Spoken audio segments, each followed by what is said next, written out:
Voilà, dans cette nouvelle vidéo, nous allons voir les diagrammes de phase. Nous allons voir comment on fait pour faire des diagrammes de phase et puis à quoi ça sert. Donc on a vu que si on laisse refroidir un métal liquide,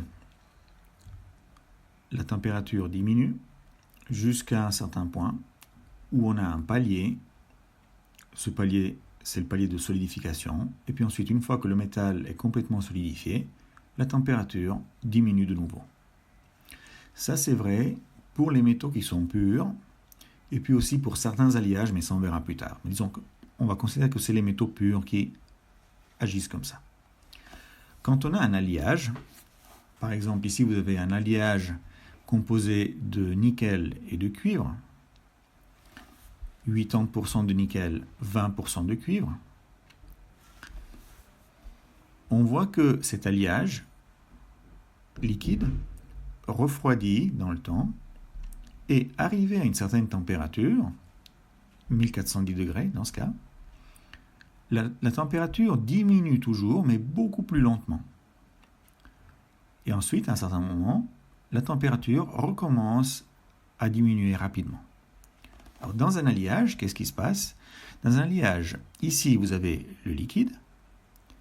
Quand la température commence à diminuer lentement, là, vous avez le début de la solidification, exactement comme ici, lorsqu'on parlait d'un métal pur.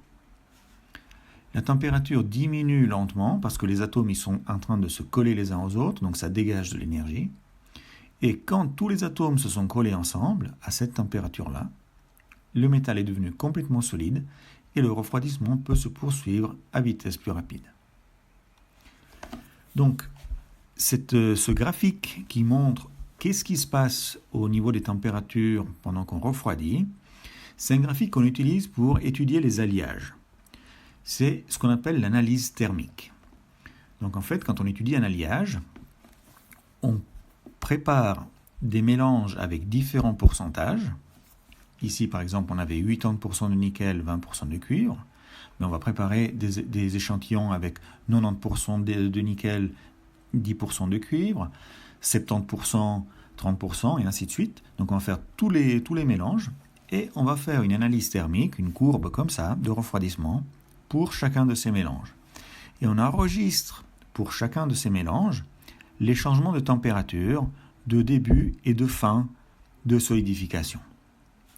Et on va reporter ensuite ces deux températures sur un graphique. Ça, on va voir tout à l'heure. Maintenant, revenons juste une petite seconde sur la notion de mélange homogène et mélange hétérogène qu'on a déjà vu dans le livre.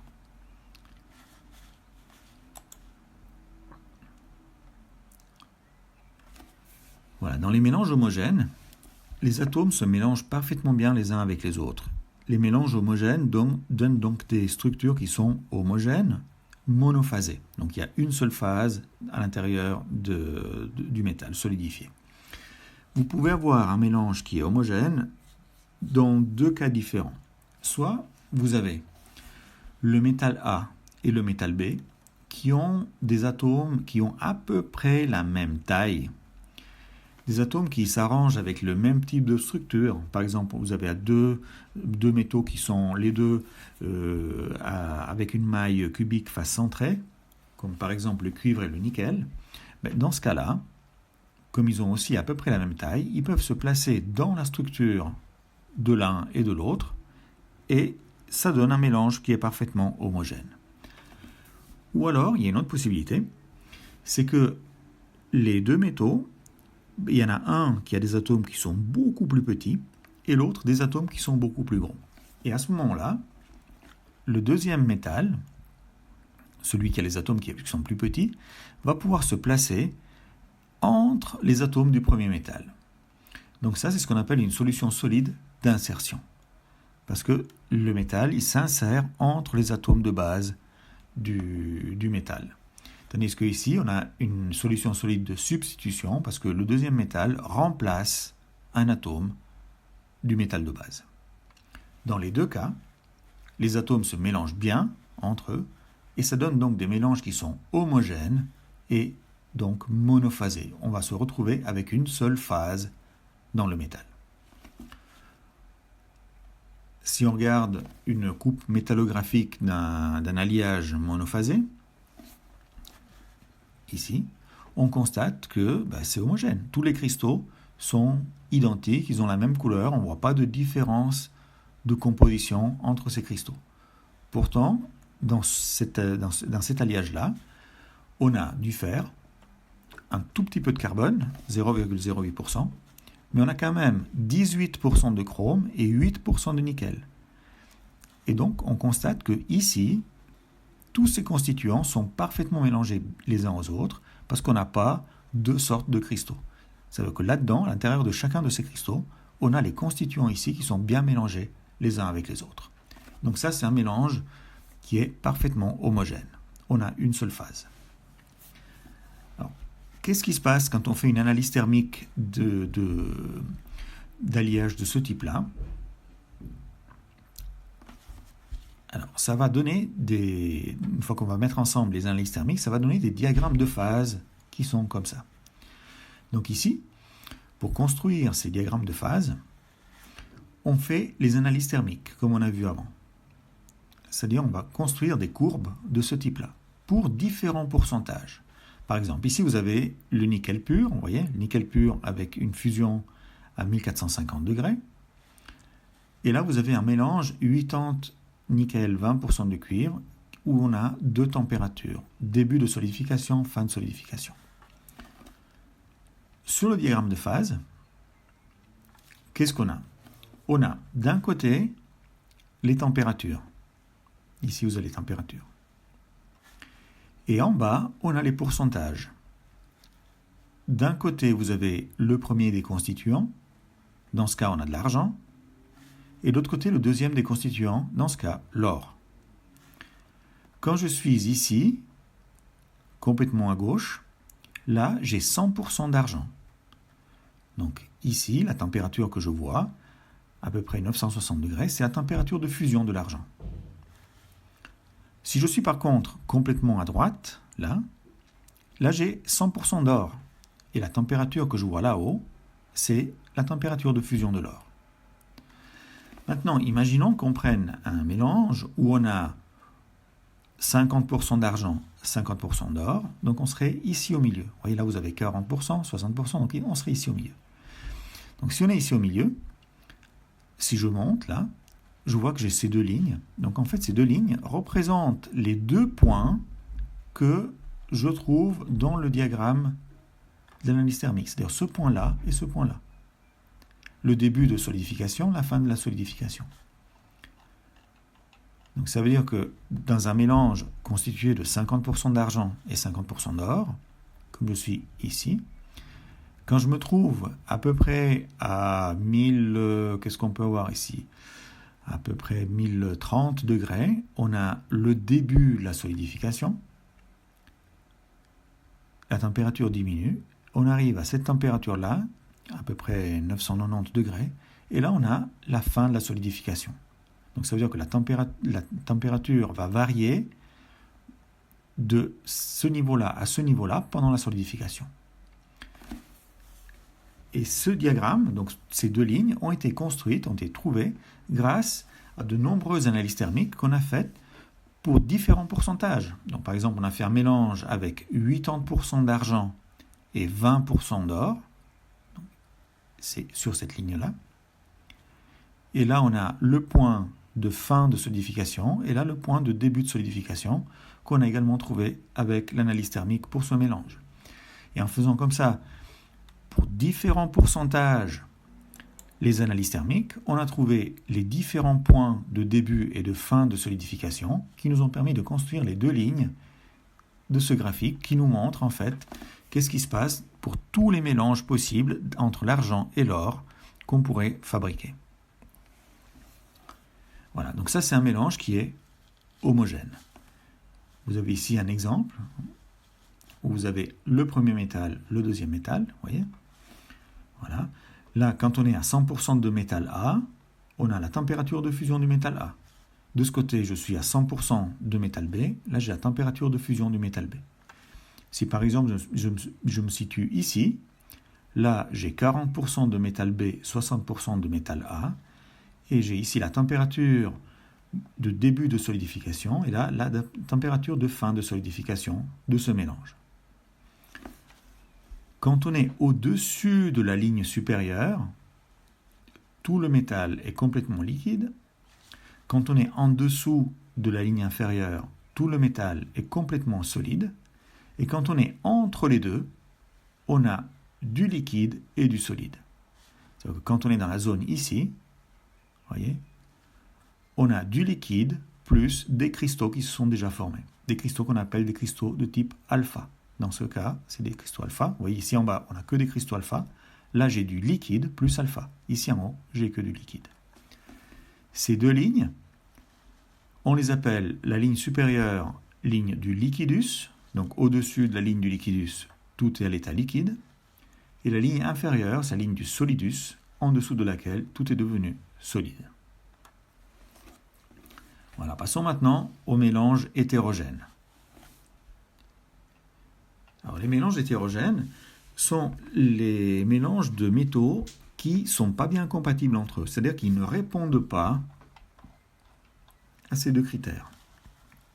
Donc, quand les atomes n'arrivent pas à se placer à la place des atomes de base ou entre les atomes de base, à ce moment-là, ça va donner des mélanges hétérogènes.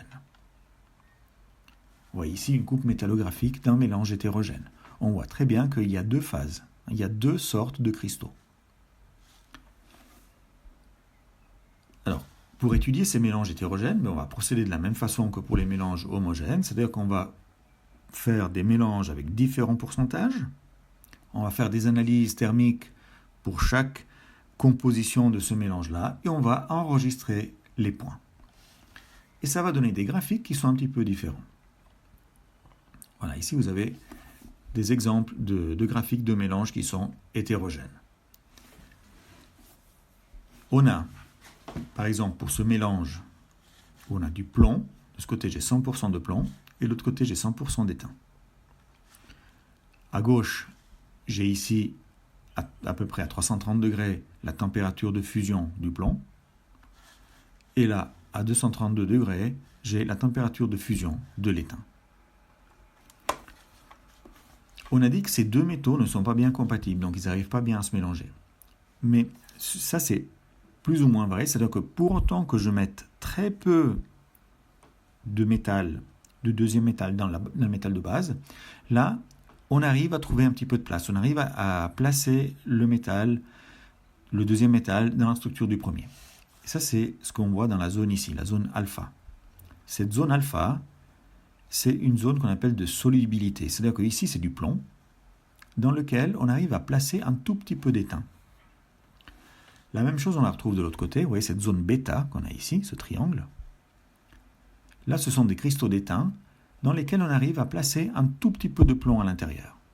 Donc, pour autant qu'on mette un faible pourcentage du deuxième métal à l'intérieur, ce deuxième métal, il arrive à trouver une place dans la structure. C'est un petit peu ce qu'on peut constater, par exemple, avec l'eau et le sel. Donc, si je commence à mettre de l'eau dans du sel, l'eau, elle arrive à se dissoudre à l'intérieur. Le sel, il arrive à se dissoudre à l'intérieur de l'eau.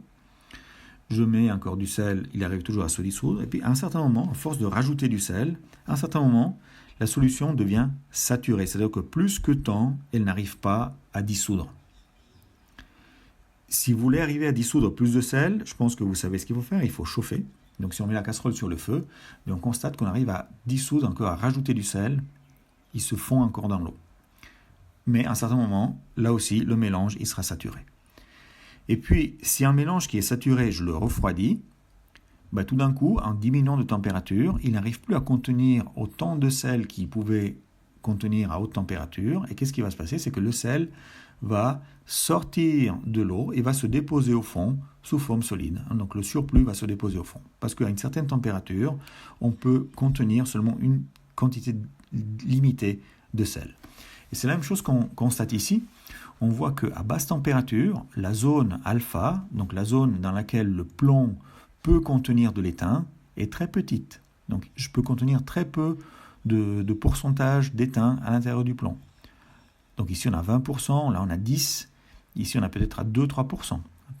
zéro de température, on a à peu près peut-être 2-3%. Je vois que si j'augmente la température à 100 degrés, la zone de solubilité, elle a augmenté. Donc du plomb à 100 degrés peut contenir peut-être jusqu'à 8% d'étain. Et si j'augmente encore la température, j'arrive ici à 183 degrés, là j'ai le maximum de solubilité. Là je vois que le plomb, il peut contenir jusqu'à un maximum de 19% d'étain. Donc ici, le plomb arrive à dissoudre à l'intérieur de sa structure jusqu'à 19% d'étain, pour autant qu'on soit à 183 degrés. Et le même phénomène, on le retrouve également de l'autre côté. Donc ici, on voit que l'étain à basse température ne peut quasiment pas contenir de plomb. La zone est très très très petite, inférieure à 1%. Et si on augmente la température, on a un maximum de solubilité à 97,5% de plomb, donc ça veut dire que d'étain, pardon. Donc ça veut dire qu'on a seulement 2,5% de plomb qui peut être dissous à 183 degrés à l'intérieur de l'étain. Voilà, donc ça c'est les deux zones où on a des cristaux alpha et des cristaux bêta. Donc les cristaux alpha, c'est des cristaux qui sont homogènes, c'est des cristaux qui sont constitués de plomb avec très peu d'étain dissous à l'intérieur. Et de l'autre côté, on a des cristaux bêta qui sont des cristaux d'étain à l'intérieur desquels il y a très très très peu de plomb dissous à l'intérieur. Maintenant, quand on va faire les analyses thermiques de ces mélanges entre plomb et étain, on va trouver différents paliers, différentes zones à l'intérieur des courbes de refroidissement qui vont donner ces lignes. Alors, qu'est-ce qui se passe ? On voit déjà qu'il y a quelque chose d'assez étonnant, c'est qu'on a ici une température qui diminue.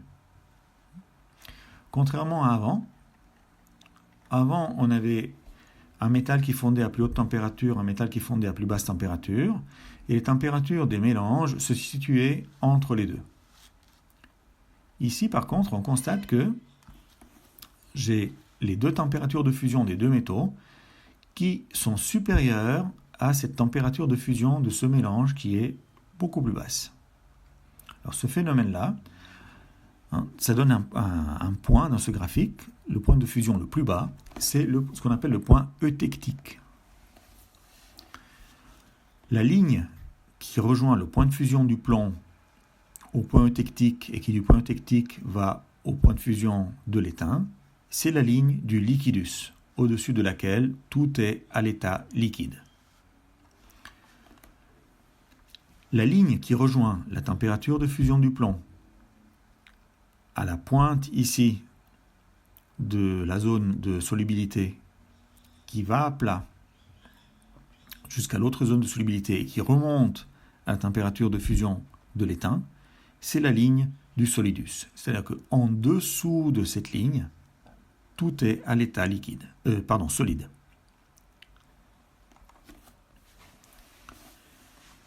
Maintenant, qu'est-ce qu'on a ici en bas ? Mais ici en bas, vous voyez que vous avez du alpha et du bêta. C'est-à-dire qu'ici en bas, vous avez des cristaux alpha qui sont mélangés avec des cristaux bêta. Dans cette zone-là, on a des cristaux alpha plus du liquide. Et dans la zone ici, on a des cristaux bêta plus du liquide. En fait, dans un diagramme de phase, lorsque vous avez une zone où il y a une seule phase, voilà, vous avez une seule sorte de matière, mais quand vous êtes dans une zone où il n'y a pas une seule phase, vous avez toujours le constituant de gauche plus le constituant de droite. Vous voyez par exemple ici, on a du alpha plus du liquide. Quand on est ici, on a du liquide plus du bêta. Quand on est ici, on a du alpha plus du bêta. Maintenant, si on va regarder comment se répartissent ces alpha et ces bêta dans cette zone, on le comprend peut-être un petit peu mieux avec le dessin qu'il y a à gauche. Le dessin qui est à gauche, c'est un diagramme de phase pour un mélange hétérogène, mais qui a un petit peu été simplifié. Il n'y a pas les zones de solubilité à gauche et à droite. Donc, quand on est ici, tout à gauche, vous n'avez que des cristaux de type alpha. Donc là, on n'a que des cristaux homogènes alpha. Vous voyez, c'est les cristaux qui sont jaunes. Dans notre cas, ça serait du plomb avec un tout petit peu d'étain à l'intérieur. Quand je suis complètement à droite, là, j'ai que des cristaux bêta. Les cristaux bêta, dans notre cas, ça serait de l'étain avec très très peu de plomb à l'intérieur. Maintenant, si je prends un mélange ici qui est 100% à gauche, il est monophasé. J'ai une seule phase. Du moment que je commence à me déplacer vers la droite, je vois que là, j'arrive dans une zone où je me retrouve avec du alpha et du bêta. Alors ici, j'ai moins de cristaux jaunes et je commence à voir des cristaux qui sont mélangés. Ces cristaux striés, en fait, ils sont constitués de fines lamelles, de fines stries de alpha et de bêta. Plus je me déplace vers la droite, plus la quantité, évidemment, de la matière que j'ai à droite augmente, et j'arrive à un certain point, au point eutectique, où j'ai que des cristaux qui sont mélangés. Donc ici, je me retrouve avec une structure, avec des cristaux qui sont constitués de fines lamelles. Là-dedans, il y a chacun de ces cristaux est constitué de fines lamelles, des lamelles de alpha et des lamelles de bêta. Maintenant, si je passe au-delà du point eutectique, je me retrouve dans une zone où j'ai plus de matière que j'ai à droite. Donc ici, je commence à diminuer la quantité de cristaux mélangés et je commence à augmenter les cristaux bêta. Et plus je vais à droite, plus je vais augmenter la quantité de cristaux bêta. Et quand j'arrive complètement à droite, j'ai plus que des cristaux bêta, comme on voit sur le diagramme ici. Voilà, donc ce qui est particulier dans ces mélanges qui sont hétérogènes, c'est le fait d'avoir justement ce point qui est plus bas que la température de fusion des deux métaux séparés. C'est le point eutectique. Et une autre particularité, vous voyez que ce point, donc c'est un seul endroit où on passe de l'état liquide à l'état solide. Ce qui veut dire que l'analyse thermique d'un métal qui est constitué d'un mélange à un point eutectique va donner également une courbe d'analyse thermique comme un métal pur. C'est-à-dire que ici, la température du liquide va diminuer, jusqu'à la température de l'eutectique. Quand on arrive à la température de l'eutectique, on va se retrouver avec un plat. Donc la température ne change pas, et quand tout le métal se sera solidifié, la température va de nouveau baisser, et là on sera complètement dans l'état solide. Donc le point eutectique, il a un comportement au niveau de l'analyse thermique comme un métal pur, même si c'est un mélange. Alors, ce qu'il y a d'intéressant avec l'analyse thermique, c'est que ça permet d'étudier des alliages. Donc, qu'est-ce qui se passe au niveau des changements solides, liquides, etc. Mais pas seulement. Alors, regardons maintenant qu'est-ce qui se passe quand on fait l'analyse thermique du fer.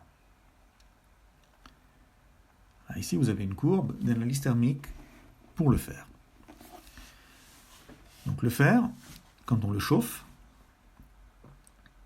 à un certain point, il perd le magnétisme et on constate également que proche de la température à laquelle il perd le magnétisme, la courbe fait un plat.